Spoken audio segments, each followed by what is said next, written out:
सोचिए, एक बेटा जिसने अपनी जिंदगी का हर फैसला सिर्फ अपनी पत्नी की खुशी के लिए लिया।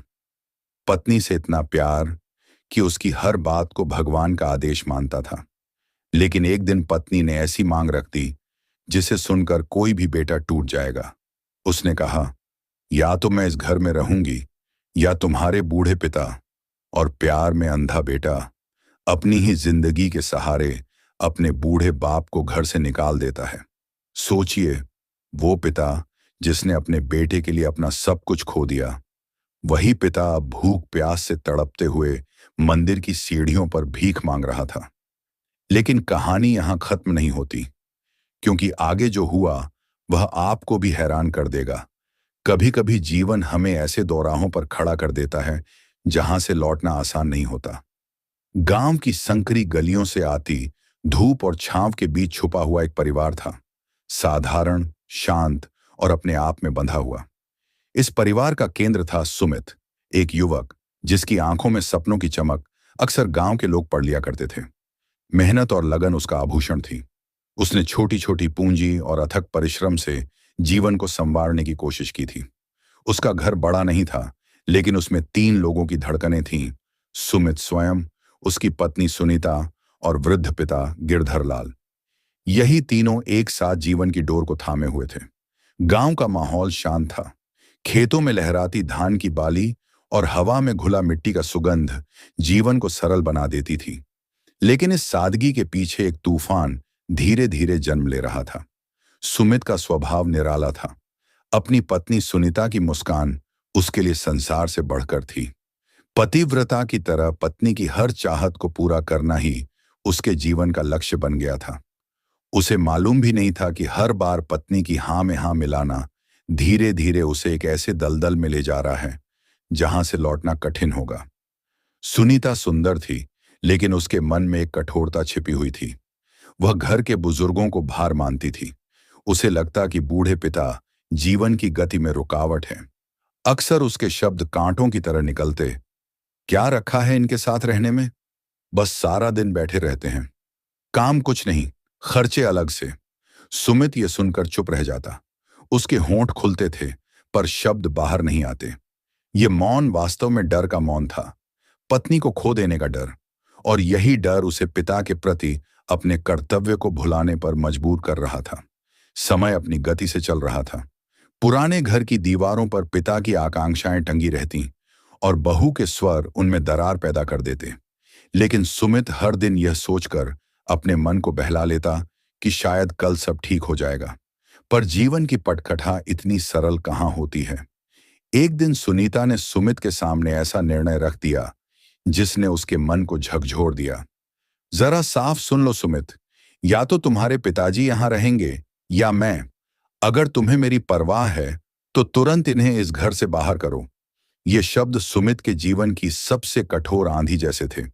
उसने पिता की ओर देखा, जिन्होंने अपनी जवानी की खुराक, अपना खून, अपनी कमाई सब बेटे की परवरिश में लगा दी। और दूसरी ओर थी पत्नी, जिसे खोने का भय उसकी आत्मा को जकड़े हुए था। उस रात उसकी आत्मा चीख उठी। लेकिन इंसान डर के वश में आकर कई बार वही करता है जो वह करना नहीं चाहता। कांपते पैरों और टूटती हुई हिम्मत के साथ सुमित ने पिता के चरणों में सिर रखकर कहा, पिताजी, मेरी मजबूरी को क्षमा कीजिए। सुनीता आपसे खुश नहीं है। कृपया इस घर को छोड़ दीजिए। क्षण भर के लिए समय थम गया। गिरधरलाल की आंखों में नमी थी, पर उनकी आवाज में करुणा भरी रही। ठीक है बेटा, अगर यही तेरी खुशी है तो मैं चला जाता हूं। बस याद रखना, पिता का आशीर्वाद घर की चौखट के बाहर भी बेटे का पीछा कभी नहीं छोड़ता। कांपते कदमों और टूटे दिल के साथ वह वृद्ध अपने ही घर की दहलीज को पीछे छोड़ चला गया।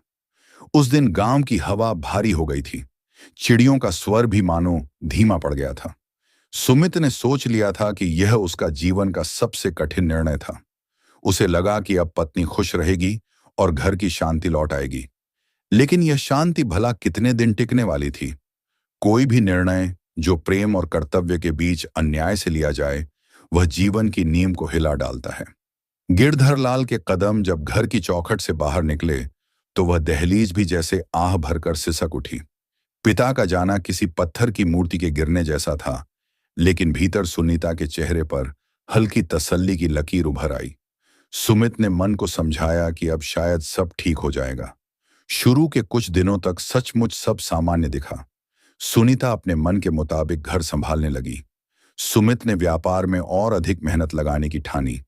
उसे लगा कि अब उसका पूरा ध्यान काम पर रहेगा और वह अपने परिवार को खुश रख पाएगा। लेकिन धीरे धीरे जीवन की तस्वीर बदलने लगी। पहले उसके व्यापार में कुछ छोटे छोटे संकट आए। जिस माल को बेचने की उम्मीद थी, उसका पूरा भुगतान ग्राहकों से नहीं मिला। जिन मित्रों पर उसने भरोसा किया था, वे बहाने बनाने लगे। उसने सोचा, चलो, ये तो बाजार में अक्सर होता है। लेकिन समय के साथ ये संकट बढ़ने लगा।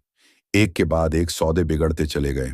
पैसे की कमी होने लगी, उधार चढ़ता गया और व्यापार की गाड़ी धीरे धीरे रुकने लगी। कभी लोगों के बीच अपनी सत्यनिष्ठा और मेहनत से नाम कमाने वाला सुमित अब चौपाल पर अपमान के फुसफुसाहटों में पहचाना जाने लगा। घर के भीतर का वातावरण भी बदल गया। सुनीता की वह मुस्कान, जो कभी सुमित की दुनिया थी, अब खो गई थी। उसकी जगह चिड़चिड़ापन और नाराजगी ने ले ली थी। हर दिन उसका स्वर और तीखा होता जा रहा था। देखो सुमित, ये सब तुम्हारे पिताजी की वजह से हुआ है। जिस घर से उनका साया गया, वहीं से बरकत भी चली गई। तुम उनकी वजह से मुझे दुखी करते रहे और अब देखो, हमारे हिस्से में यह बर्बादी आई है। ये शब्द सुमित के दिल पर तीर की तरह लगते। वह जानता था कि गलती सिर्फ बाजार की परिस्थितियों में नहीं, बल्कि उसके अपने निर्णय में थी। उसने वही किया था जो उसे भीतर से कभी सही नहीं लगा, और अब परिणाम सामने थे। रातें लंबी होने लगी। अक्सर सुमित देर रात तक घर की बैठक में एक अंधेरे कोने में बैठा रहता। बाहर हवा के झोंके मिट्टी उड़ाकर खिड़की पर मारते, पर भीतर उसके मन पर पछतावे की आंधी उससे कहीं अधिक तेज बह रही थी। उसके मन में पिता की छवि बार बार उभरती। बूढ़े पिता, जिनकी लाठी ही उनके कदमों का सहारा थी। जिन हाथों ने उसे चलना सिखाया था, वही हाथ अब अकेले और बेसहारा कहाँ होंगे। ये विचार उसके दिल के भीतर जलती हुई आग की तरह था। एक शाम सुनीता से उसका झगड़ा हुआ। सुनीता ने कठोर शब्द कहे, तुम्हारी कमजोरी की वजह से हम बर्बाद हो गए। अगर तुमने व्यापार संभाला नहीं, तो मैं इस घर में और नहीं रहूंगी। सुनकर सुमित टूट गया। उसे लगा कि अब वह सब कुछ खो रहा है। पिता का साया तो पहले ही हट चुका था और अब पत्नी भी दूर जाने की बात कर रही थी। उस रात जब पूरा गांव गहरी नींद में डूबा था, सुमित घर के आंगन में बैठा रहा। उसने आसमान की ओर देखा। तारों के बीच उसे पिता का चेहरा दिखाई दिया। आंखें नम हो गईं और होंठ कांपते हुए बुदबुदाए, पिताजी, मैंने कितना बड़ा अपराध किया, आपका दिल तोड़ा। आज समझ आ रहा है कि मेरा निर्णय कितना गलत था। आंसुओं से जैसे उसका हृदय हल्का हुआ, उसी क्षण उसने मन में प्रण लिया, मैं पिता को खोजूंगा, उन्हें अपने पास लौटाऊंगा, चाहे जो हो जाए। अब जीवन में सबसे पहली जिम्मेदारी वही है। अगले ही दिन उसने पिता की खोज शुरू कर दी। गांव के मंदिर, धर्मशालाएं, गलियां, जिस जिस जगह संभव था, उसने कदम रखे। हर रास्ता उसे पिता की याद दिलाता। कभी कोई कहता, हाँ, उस दिन एक बूढ़े को जाते देखा था। कोई कहता, एक बुजुर्ग को पास के कस्बे में भिक्षा मांगते देखा गया। सुमित का हृदय बार बार धड़कता। आखिरकार बहुत खोजने के बाद उसे खबर मिली कि उसके पिता पास के पुराने शिव मंदिर में रहते हैं। वह बेचैन होकर भागता सा वहां पहुंचा। मंदिर की सीढ़ियां पुरानी हो चुकी थीं। हवाओं में पुरानी धूप बत्ती की सुगंध फैली थी और उन सीढ़ियों पर एक वृद्ध शरीर सिकुड़ा हुआ पड़ा था। वह दृश्य देखकर उसके पैरों तले जमीन खिसक गई। गिरधर लाल बैठे थे, कमजोर, दुबले, थके हुए, लेकिन उनकी आंखों में करुणा जीवित थी। वह अपनी थाली में मिली सूखी रोटियों को छोटे छोटे अनाथ बच्चों में बांट रहे थे। बच्चे हंसते खिलखिलाते रोटी खाकर प्रसन्न हो रहे थे, लेकिन वृद्ध पिता का पेट खाली रह गया था। यह दृश्य बिजली की तरह सुमित के हृदय पर गिरा। वह दौड़कर पिता के चरणों में गिर पड़ा। पिताजी, मैंने आपसे बहुत बड़ा पाप किया, मुझे क्षमा कर दीजिए। आपसे बड़ा सहारा मेरे जीवन में और कोई नहीं है। गिरधर लाल ने कांपते हाथों से बेटे के आंसू पोंछे। उनकी आवाज धीमी लेकिन स्नेह से भरी थी।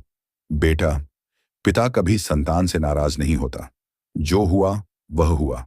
पर तूने आज स्वयं यह सच्चाई देख ली है कि असली सुख दौलत या दिखावे में नहीं, बल्कि सेवा और आशीर्वाद में है। उस क्षण सुमित के हृदय में पश्चाताप की आग और पिता की करुणा का अमृत एक साथ मिलकर बह चला। उसने निश्चय किया कि अब चाहे जो हो, वह पिता को सम्मान सहित घर वापस ले जाएगा। सुमित जब पिता को लेकर घर लौटा तो उसकी धड़कनें जैसे बहुत तेज हो गई थीं। मन में संशय था, पत्नी सुनीता का व्यवहार क्या होगा? क्या वह फिर से विरोध करेगी, या शायद इस बार हालात देखकर उसका हृदय पिघलेगा? घर की चौखट पर पहुंचते ही सुनीता ने वृद्ध ससुर को देखा और उसका चेहरा तमतमा उठा। वह गुस्से से बोली, फिर से इन्हें क्यों ले आए? तुम्हें मेरी परवाह नहीं है? जिस कारण घर में अशांति आई, उसे ही तुम वापस लाए हो। सुमित अब चुप रहने वाला नहीं था। वह पहले अपनी पत्नी की कठोरता के डर से मौन रहता आया था, लेकिन अब उसके मन में पिता की छवि और तपस्या ने उसे नई शक्ति दी थी। उसकी आवाज गंभीर हो उठी, बस सुनीता, अब और नहीं। जिस व्यक्ति ने मुझे जीवन दिया, जिसने मेरे लिए अपनी जवानी, अपना सुख चैन गंवा दिया, आज उसी को बाहरी बना दिया जाए, यह अन्याय है। अगर मेरे पिता यहां नहीं रहेंगे तो मैं भी इस घर में नहीं रहूंगा। सुनीता उस स्वर से कांप गई। पहली बार उसने अपने पति को इतना दृढ़ और कठोर देखा। झगड़े की आहट से मोहल्ले के लोग भी दरवाजे पास आ गए। लोग कानाफूसी करने लगे। देखो, बेटा पिता को घर से निकाल चुका था और अब उन्हें वापस ला रहा है। शर्मिंदगी और तकरार के बीच सुनीता का चेहरा तमतमा उठा। उसी समय एक बड़ा मोड़ आया। घर के बाहर खड़े कुछ अनाथ बच्चे, जिनको गिरधरलाल मंदिर में रोटियां खिलाते थे, धीरे धीरे आंगन में घुस आए। वे मासूम बच्चे वृद्ध को देखते ही दौड़कर उनकी गोद से लिपट गए। उनमें से एक छोटा बालक बोला, बाबा, आप वापस घर आ गए? अब हमें फिर पढ़ाओगे ना? वही कहानियां सुनाओगे ना? बच्चों की मासूम पुकार घर की हवा को बदल गई। पड़ोसियों की आंखें भर आईं। सबकी निगाहें सुनीता की ओर उठीं। उसके भीतर का कठोर आवरण क्षण भर के लिए टूटता हुआ महसूस हुआ, मगर उसने अपने अहंकार को अभी भी पूरी तरह छोड़ा नहीं। सुमित ने पास खड़े बच्चों को सहलाते हुए पिता से कहा, पिताजी, अब यह घर आपका है। आप जहां चाहेंगे बैठेंगे, वही मेरा सम्मान है। गांव के कुछ बुजुर्ग भी आगे आए और बोले, बेटिया सुनीता, यह मत भूलो कि घर कभी पैसों से नहीं चलता। घर चलता है आशीर्वाद और दुआ से। अगर जड़ों को काट दिया जाए तो पेड़ कभी फल फूल नहीं सकता। यह सुनकर सुनीता का चेहरा सफेद पड़ गया। भीड़ की निगाहें, बच्चों का स्नेह, पति का दृढ़ स्वर और गांव का सत्य, सब मिलकर उसके मन के पत्थर को धीरे धीरे पिघला रहे थे। फिर भी कहानी का असली मोड़ अभी बाकी था। रात ढल चुकी थी। सब सो गए, लेकिन सुनीता अपने कमरे में अकेली बैठी रही। पिताजी घर के आंगन में चूल्हे के पास बैठे कुछ गरीब बच्चों को अक्षर सिखा रहे थे। उनकी कमजोर आवाज लेकिन उत्साह से भरी पंक्तियां बाहर तक सुनाई दे रही थीं। ख ख ग। सुनीता ने खिड़की से झांककर यह दृश्य देखा। जो इंसान पूरे दिन भूखे रहकर मंदिर की सीढ़ियों पर बच्चों को रोटी खिलाता रहा, वही वृद्ध अब अपने घर में गरीब बच्चों के लिए विद्यालय का दीपक जलाने की कोशिश कर रहा था। उसके सीने पर जैसे बोझ रख दिया गया। कैसे मैंने इन्हें बोझ समझ लिया? ये तो घर के स्तंभ हैं। मैंने वह गलती की जिसका बोझ शायद जीवन भर ढोना पड़े। आंसू उसके गालों पर बह निकले। अगली सुबह वह आंगन में आई और पिताजी के चरणों के आगे गिर गई। सिसकती हुई बोली, पिताजी, मुझे क्षमा करें। मैंने आपको केवल बोझ समझा, पर आप तो इस घर के सहारे हैं। आपसे ही इस घर की बरकत है। गिरधर लाल ने कांपते हाथों से उसके सिर पर आशीर्वाद रखा और बोले, बेटी, घर वही घर कहलाता है जहां बड़ों का आशीर्वाद बना रहे। ईंट पत्थर का मकान दीवारें खड़ी कर देता है, पर परिवार का मंदिर आशीर्वाद से ही खड़ा होता है। यही वह क्षण था जब सुमित, उसकी पत्नी और पिता के जीवन में एक नई शुरुआत का संकेत हुआ। लेकिन ईश्वर किसी भी परीक्षा को यहीं समाप्त नहीं करता।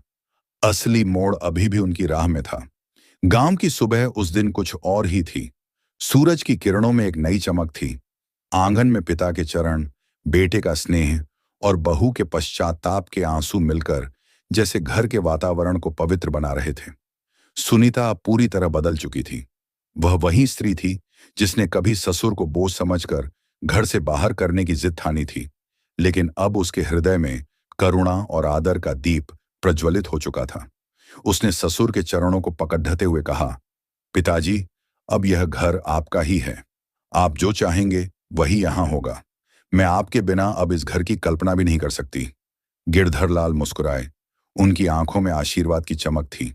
वह बोले, बेटी, कर्तव्य का मार्ग कभी आसान नहीं होता, पर जिसने गलती से सीख ली वही सच्चा इंसान है।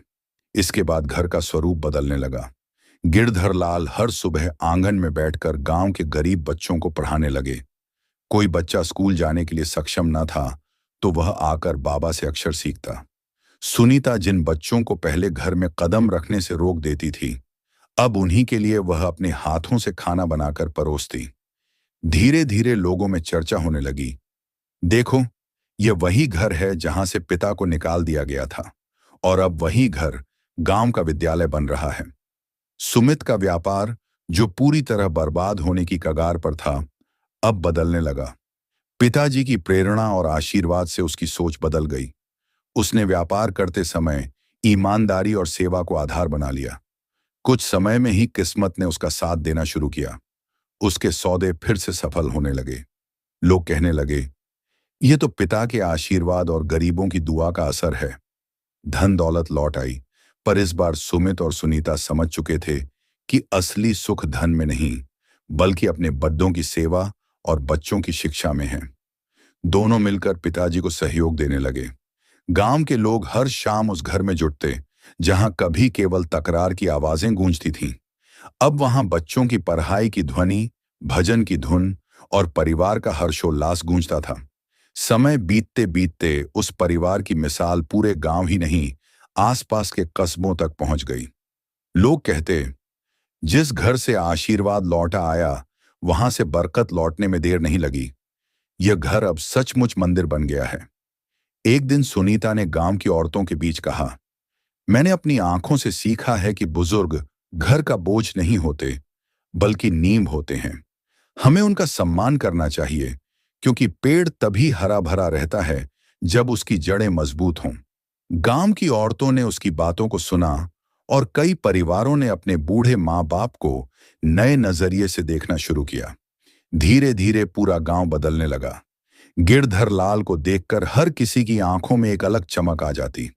उन्होंने केवल अपने बेटे का जीवन ही नहीं सुधारा, बल्कि समाज को भी यह शिक्षा दी कि माता पिता केवल कर्तव्य नहीं, बल्कि आशीर्वाद होते हैं। और इस तरह उस छोटे से गांव ने यह संदेश पाया कि धन दौलत और वैभव से बड़ा होता है माता पिता का आशीर्वाद। यही छत हमें हर तूफान से बचाती है। उस दिन के बाद से सुमित का घर न केवल ईंट पत्थरों की दीवारें रहा, बल्कि वह एक ऐसा मंदिर बन गया जहां प्रेम, करुणा, सेवा और आशीर्वाद एक साथ रहते थे।